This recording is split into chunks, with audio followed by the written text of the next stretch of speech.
कार्यक्रम के प्रायोजक हैं Shri Parasnath re rolling mills limited, Durgapur 01, Vardhaman, Paschim Bangal. Amita Jain, पत्नी अनिल कुमार जैन, संगीता जैन, पत्नी विपिन कुमार जैन, नावला परिवार। श्री मानक चंद मुशरफ, श्रीमती कमला देवी मुशरफ, राकेश, नीतू, ऋषभ, आयुषी मुशरफ, B123, सेठी कॉलोनी, जयपुर, राजस्थान। डॉक्टर सरोज जैन, सुभाष चंद जैन, रेणु जैन, अंजलि जैन, आरती, आदित्य, आरव, सानवी, कुवम जैन, 302, सेक्टर 13, सोनीपत, हरियाणा। श्री अशोक कुमार रतनलाल जैन, नूतन, गौतम, प्राची, आदित्य, डॉक्टर सलोनी निरंजन, अरहन, आराध्य मेहता, 49 बालचंद टेरस, तारदेव रोड, मुंबई। रतनलाल, कमल कुमार, शांति देवी पाटनी, इम्फाल। जैन परिवार, शक्तिनगर, नई दिल्ली।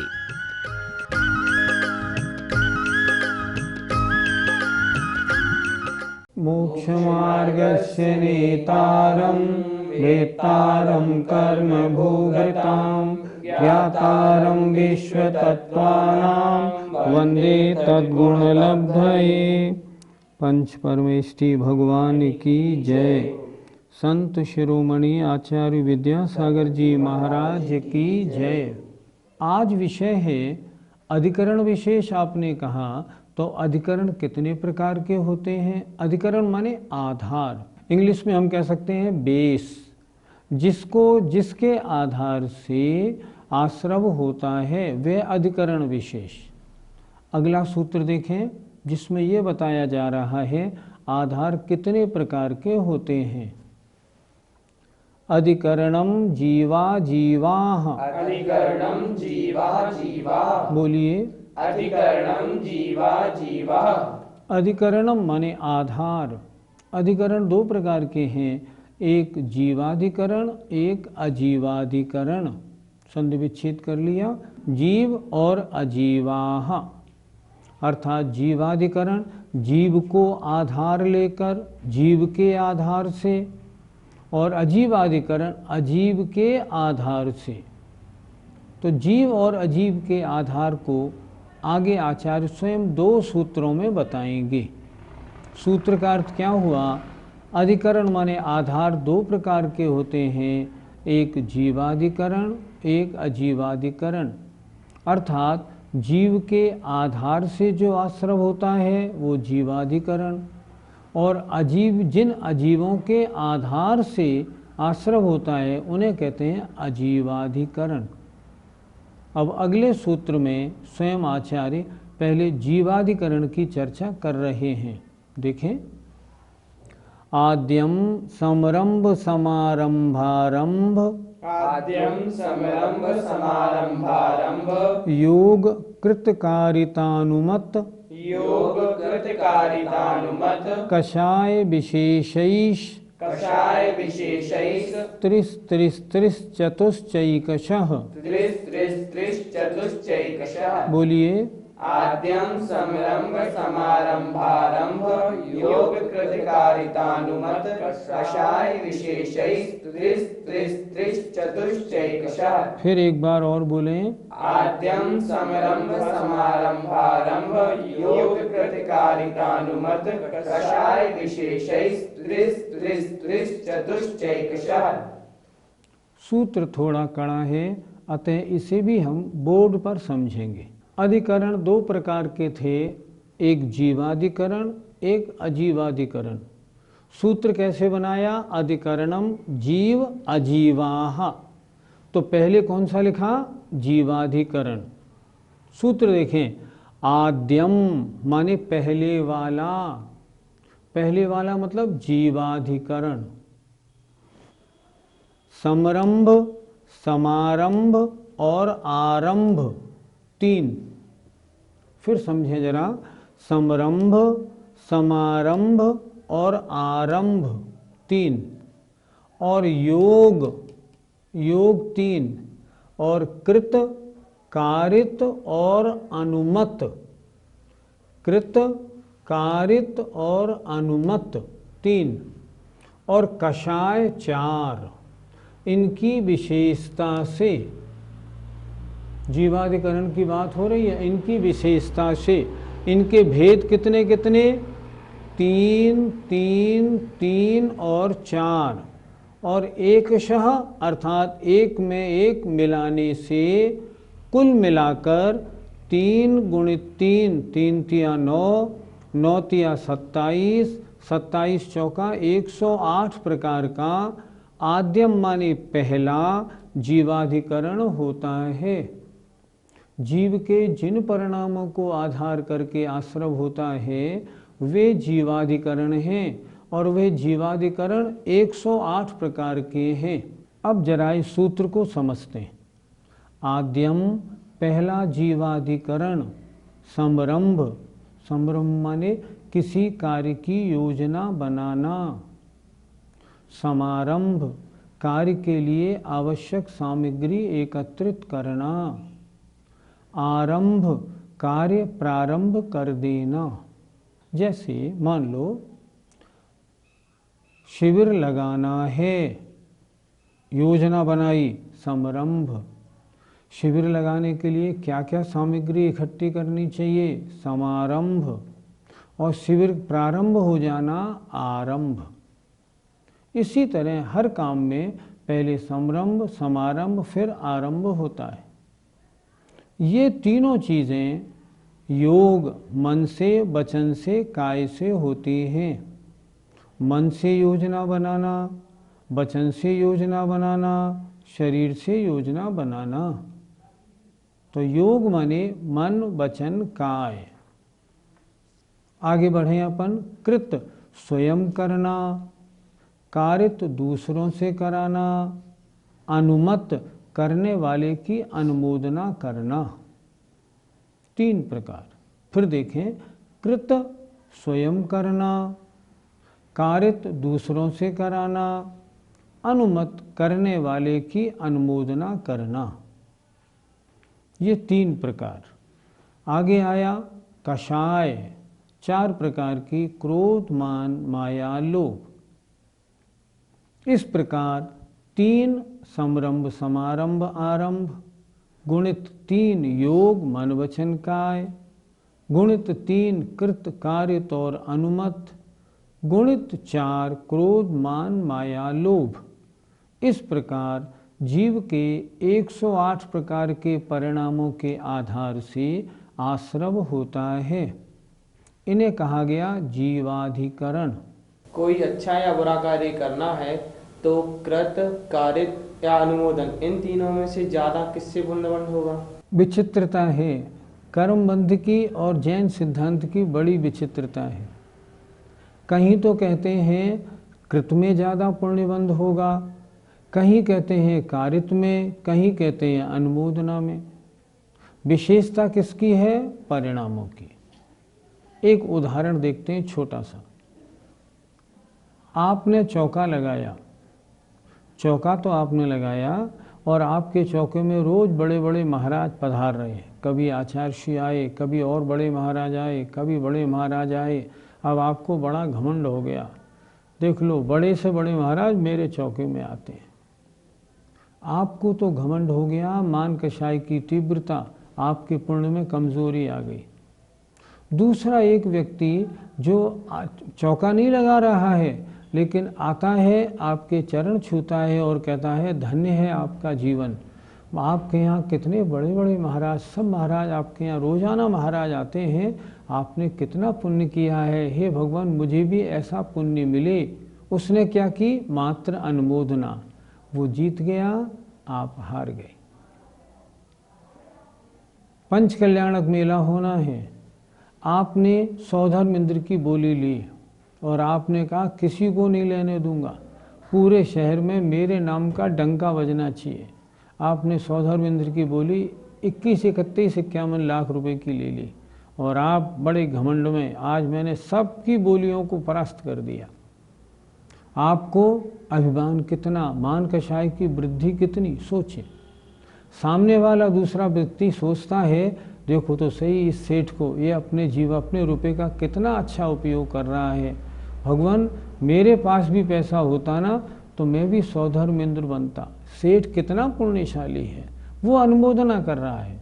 मैं पूछता हूँ पुण्यवंत ज़्यादा किसका? अनुमोदना वाले का। जिसके कषाय की कमी है, जिसके परिणामों में विशुद्धि है, उसका पुण्यबंध ज़्यादा। उसी तरह जिसके परिणामों में तीव्रता है और गलत काम कर रहे हैं, उसके परिणामों में पाप बंध ज़्यादा। यहाँ तो परिणामों की विशेषता है। वैसे देखा जाए तो पुण्यबंध कृत से ज़्यादा, कारित से कम, अनुमोदना से और कम लगता है। अब देखिए आचार्य श्री का आज हमने क्या किया, क्षेत्र पे गए, हमने आज आहार अपना बनाया। आज महाराज पधारेंगे, ज़रूर पधारेंगे। कल हमारे सामने से निकल गए थे और मुस्करा रहे थे। ठीक, हमने आहार बड़े मन से सुबह से बनाया और बनाने के बाद खड़े हुए, सामने से आचार्य श्री आए और आगे से चले गए। क्या पुण्यबंध नहीं लगेगा? सुबह से 4 घंटे अनुमोदना तो रखी थी ना, तो चाहे आहार न देने का मौका मिला हो, पुण्यबंध तो होगा। हम टीवी पर किसी गलत कार्य की अनुमोदना करें तो क्या हमें पाप लगेगा? गलत कार्य की अनुमोदना करेंगे तो पाप बंध होगा, और अगर किसी के अच्छे कार्य की अनुमोदना करेंगे तो पुण्यबंध भी होगा। होता क्या है, टीवी पर आजकल हमने देखा बच्चों को, कुछ बच्चे ऐसे खेल देखना पसंद करते हैं जैसे बॉक्सिंग। एक दूसरे के मारा लोहू लोहान हो गया। जब जोर का पड़ता है ना मुक्का तो खूब ताली बजाते हैं, खूब मज़ा आया। टीवी पर भैंसों की लड़ाई देखते हैं और भैंसों की लड़ाई देखे बड़ा आनंद मनाते हैं। न कर रहे हैं न करवा रहे हैं, लेकिन अनुमोदना तो हो रही है ना, पाप बंद होगा। उसी तरह टीवी आदि पर या किसी के द्वारा कथा आदि सुनने पर अच्छे कार्य की अनुमोदना करेंगे तो पुण्यबंध होगा। ये तो परिणामों का खेल है। जैसे आपके परिणाम वैसा आपका पुण्य और पाप का बंध। इसीलिए तो टीवी आदि देखने से बचना चाहिए। टीवी पर देखे तो प्रयोग, जो अगर देखे भी तो धार्मिक प्रसंगों को देखे, अन्य को नहीं। एक बात और है, आजकल हमने देखा टीवी पर अपने जैनी बुजुर्ग महिला पुरुष क्या करते हैं, टीवी खोल लेते हैं और किसी भी विद्वान के किसी के भी प्रवचन आ रहे हों, किसी भी धर्म के हों, किसी भी मत के हों, उसको बड़े ध्यान से सुनते हैं। तो क्या इसमें अनुमोदना नहीं बनेगी? क्या मिथ्यात्व पुष्ट नहीं होगा? मिथ्यात्व पुष्ट होगा। इसलिए किसको सुनना है, किसको देखना है, किसको पढ़ना है, इस सब का विवेक जागृत होना चाहिए और उसी अनुसार हमारी कृत कारित अनुमोदना, समरंभ समारंभ आरंभ सब उसी में होना चाहिए। अगर ऐसा हम ध्यान रखेंगे तो हमारे पाप कम से कम आश्रव होगा, पुण्य का आश्रव ज़्यादा होगा और विशेष होगा। अभी आपने कहा धार्मिक कार्यक्रमों को देखते हुए पुण्य मिलता है। अगर कोई चाय पान आदि करते हुए, बिस्किट खाते हुए या कोई अशुद्ध महिला धार्मिक कार्यक्रमों को देखे तो उसे पुण्याश्रव होगा या पापाश्रव? निश्चित रूप से पापाश्रव होगा। देखो, अशुद्ध महिला जो है उसको टीवी पर भी कभी भगवान का अभिषेक, आरती, पूजा, पंचकल्याणक मेले, साधुओं के, विद्वानों के प्रवचन, पाठशाला नहीं देखनी है। अशुद्ध महिला को नहीं देखनी है। अगर वो देखती है तो पाप बंद होगा। आचार्य श्री ने इस बारे में स्पष्ट एक दिन कहा था। बिल्कुल ठीक बात है। और अगर मान लीजिए कोई प्रोग्राम घर में हो रहा हो और हमारे कान में पड़ जाए तो क्या करें? उसको हम नहीं रोक सकते, लेकिन हमारी इंटेंशन नहीं होनी चाहिए। एक बार आचार्य श्री ने स्पष्ट कहा था, ये टीवी के प्रोग्राम, टीवी पर धार्मिक प्रोग्राम आने तो लगे हैं, पर जो लोग दुरुपयोग करेंगे ना, उनको पाप का बंध होगा। आचार्य श्री ने स्वयं कहा था। उन्होंने कहा था आजकल क्या हो गया, टीवी का प्रोग्राम आ रहा है, सामने बैठ गए, खाना भी खाते जा रहे हैं और अपने टीवी का प्रोग्राम भी देखते जा रहे हैं। ऐसा नहीं होना चाहिए।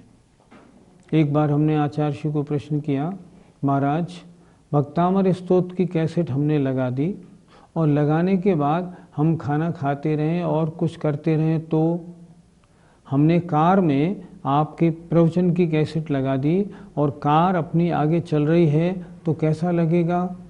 आचार्य जी ने कहा था आपने किसी की कैसेट प्रवचन की लगा दी है और उस कैसेट लगाने के बाद अगर आप पूर्ण मनोयोग से उस कैसेट को नहीं सुन रहे हैं, कैसेट तो आपने लगा दी और आप बातचीतों में लगे रहे, तो उस कैसेट का अपमान माना जाएगा, पाप बंद होगा। भक्तामर स्तोत्र तो लगा दिया और आप अपनी गपशप में लगे रहे तो पाप बंद होगा। कैसेट लगाने के बाद आप उस तरह बैठ जाइए अपनी कार में जैसे साक्षात प्रवचन सुन रहे हों, तब तो उस गुरु या उन मुनि महाराज का और उस प्रवचन का सम्मान है, अन्यथा अनादर है। ऐसा बिल्कुल नहीं होना चाहिए। जब भी टीवी पर धार्मिक प्रोग्राम सुने या देखें, उस समय पूर्ण मनोयोग के साथ बैठें और बैठने के साथ उसको सुने, तब पुण्यबंध का कारण है, अन्यथा नहीं। यदि कोई व्यक्ति 5 दिन या 10 दिन का उपवास करता हो, या अगर दूसरा कोई व्यक्ति 1 दिन का भी उपवास ना करता हो, तो उसको क्या करना चाहिए, क्या सोचना चाहिए? चाहिए तो उसको ये कि जो 10 दिन और 5 दिन का उपवास करता है उसकी अनुमोदना करे।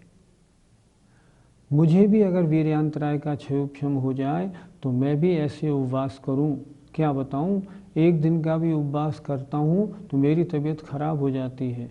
ऐसा सोचे, अपने पाप कर्मों की निंदा करे, भगवान से प्रार्थना करे, प्रभु ऐसी शक्ति दो जो मैं तप और उपवास में कर सकूं, मेरा शरीर उस योग्य हो जाए। ये करना चाहिए। ऐसा नहीं कि सामने वाले से कोई ईर्ष्या भाव हो जाए कि हम 3 दिन का करते हैं, समाज में हमारा सम्मान नहीं, ये 10 दिन 5 दिन का करते हैं, इनका सम्मान होता है, ऐसा नहीं। 10-5 दिन का उपवास करने वालों का और अनुमोदना होनी चाहिए। अनुमोदना करने से पुण्य का बंध होगा। आजकल बहुत सी महिलाएं वक्तंबर आदि की कैसेट लगाकर और घर इत्यादि के कार्यों में लग जाती हैं, तो उनके लिए पाप बंद होगा या पुण्य बंद? पुण्य बंद कैसे होगा? उपयोग कहाँ है? घर गृहस्थी के कार्यों में। और आपने भक्तामर या तत्वार सूत्र की कैसेट लगा दी, ये तो भक्तामर और तत्वार सूत्र का अनादर हुआ। भक्तामर तत्वार सूत्र की कैसेट का उपयोग क्या है? उपयोग ये है, कोई बीमार है, उठ बैठ नहीं सकता, आप और वो कहे मुझे भक्तामर सुनना है, आप उसके पास भक्तामर स्तोत्र की कैसेट लगा दें, ये उसका सदुपयोग है। उसके पास तत्वार सूत्र लगा के उसको पूरा सुनने दें, ये उसका सदुपयोग है। और वो भी उसको मन लगा के सुने, यहाँ तक मन लगाए कि जब तक वह भक्तामर स्तोत्र तत्वार सूत्र पूरा नहीं हो जाए तब तक उसे कोई देखने नहीं आए, किसी से बोल चाल कुछ भी नहीं करे। मन में संकल्प बना ले, जब तक ये स्तोत्र चल रहा है ना, तब तक मैं ना दवा लूँगा, ना पानी लूँगा, कुछ नहीं लूँगा। तो अगर बीमार है तो भी महान पुण्यबंध होगा, क्योंकि उसके मन की एकाग्रता बनी है। इसलिए ऐसा कभी नहीं करें, तत्वार सूत्र भक्तामर की कैसेट लगा दी और कपड़े धोने, नहाने, खाना बनाने में लग गए, ये उपयुक्त नहीं। हाँ, एक बात ज़रूर है, तो फिर खाना बनाते समय हमें कैसी कैसेट हम चला सकते हैं? सुनो, भजन चलाओ, मेरी भावना, बारे भावना, वैराग्य भावना, इनको भजने दो। लेकिन आचार्यों के जो वचन है ना, भक्तामर स्तोत्र, तत्वार सूत्र, समय सार आदि का पाठ, आचार्य श्री के प्रवचन आदि नहीं, इनको नहीं चलाएं। हाँ, भजन लगाएं, आराम से, परिणाम अच्छे होने चाहिए, इसमें कोई बुराई नहीं। इसलिए इन बातों का ध्यान रखना चाहिए। अधिकरण 2 प्रकार का था, जीवाधिकरण और अजीवाधिकरण। जीवाधिकरण के 108 भेद हमने समझे। आइए अब अजीवाधिकरण के 11 भेदों को समझते हैं। अजीव मतलब जो अजीव वस्तुएं हैं उनके आश्रय से जो आश्रव होता है वो अजीवाधिकरण, उनके आधार से। सूत्र देखें, निर्वर्तना, निक्षेप, संयोग, निसर्गा, द्विचतुर्द्वित्रिभेदा परम। निर्वर्तना, निक्षेप, संयोग, निसर्गा, द्विचतुर्द्वित्रिभेदा परम। बोलिए, निर्वर्तना निक्षेप संयोग निसर्गा द्वि चतुर्द्वि भेदा परम। देखिए जरा, इसको भी थोड़ा बोर्ड पे समझते हैं, थोड़ा सा कड़ा है, समझ में आपके आ जाएगा। आइए, अजीवादिकरण के 11 भेद। निर्वर्तना, निक्षेप, संयोग और निसर्ग। 2, 4, 2 और 3 भेद। परम माने नेक्स्ट, नेक्स्ट माने दूसरा या अगला। पहले क्या था? अधिकरणम जीवा जीवाह। अधिकरण 2 प्रकार का, जीवाधिकरण और अजीवाधिकरण। पहला सूत्र जो था इससे पहला, उसमें लिखा था आद्यम, तो जीव पहले था, तो जीवा आद्यम माने जीवाधिकरण। अजीब था बाद में, तो उसके लिए दिया इन्होंने परम। परम माने दूसरा, अगला, नेक्स्ट माने अजीवाधिकरण। अजीवाधिकरण के भेद कितने? निर्वर्तना 2 प्रकार की। निर्वर्तना माने रचना, निक्षेप माने रखना, रखना 4 प्रकार का, संयोग माने मिलाना, मिलाना 2 प्रकार का, निसर्ग माने प्रवृत्ति, प्रवृत्ति 3 प्रकार की। 2 और 4 6 और 2 8 और 3 11 भेद होते हैं अजीवाधिकरण के। निर्वर्तना माने रचना, रचना 2 प्रकार की। मूल गुण निर्वर्तना अर्थात शरीर, वचन, मन, श्वासोच्छ्वास आदि की रचना करना। उत्तर गुण निर्वर्तना लकड़ी का, चित्र का, पाषाण का कोई वस्तु आदि बनाना, और उसके आश्रय से अगर परिणामों में जो तरह तरह के भाव आते हैं वह निसर्ग नाम, वह निर्वर्तना नाम का अजीवाधिकरण है। जैसे आजकल क्या हो रहा है, दावतों में जाए ना तो वहाँ सलाद रखी है, सलाद वो मछली के स्टाइल का बना देते हैं। लोग जाते हैं चक्कू से उस मछली के स्टाइल को काट के खाते हैं, तो ये अजीवाधिकरण है। अजीव के आश्रय से होने वाला पाप। सामने एक कपड़ा लाए, उस कपड़े में तरह तरह के जीव जंतु बने हैं, अगर उस कपड़े को आप काटते हैं तो ये अजीवाधिकरण है। क्यों? उनके काटने से पाप लगता है। बच्चों को तरह तरह की टॉफ़ियाँ दी जाती हैं, उनमें कोई मछली वाली है, कोई किसी स्टाइल की है, कोई किसी स्टाइल की है, अगर उसे खाते हैं ना तो ये निर्वर्तना, रचना, अजीव के आधार से होने वाला पुण्य पाप है। निर्वर्तना। निक्षेप, निक्षेप माने रखना। पुद्गल के रखने से एक पुद्गल अजीव के आधार से कैसे पुण्य पाप होता है। जैसे रखना 4 प्रकार का होता है। पहली बात, बिना देखे रख देना। दूसरा, बिना ढंग से देखे रख देना। तीसरा, कहीं का कहीं रख देना। और चौथा, जल्दी जल्दी रख देना, हटाओ हटाओ, जल्दी जल्दी रख देना। इन चारों में यद्यपि कोई जीव मरे या न मरे, लेकिन उसके जो आपने उसको बिना देखे रखाना, उस अजीव के बिना देखे रखने के आधार से पाप बंद तो होगा ही, और ये पाप बंद कहलाएगा अजीव के आधार से होने वाला। तीसरा आया संयोग। संयोग माने मिलाना। क्या किया आपने?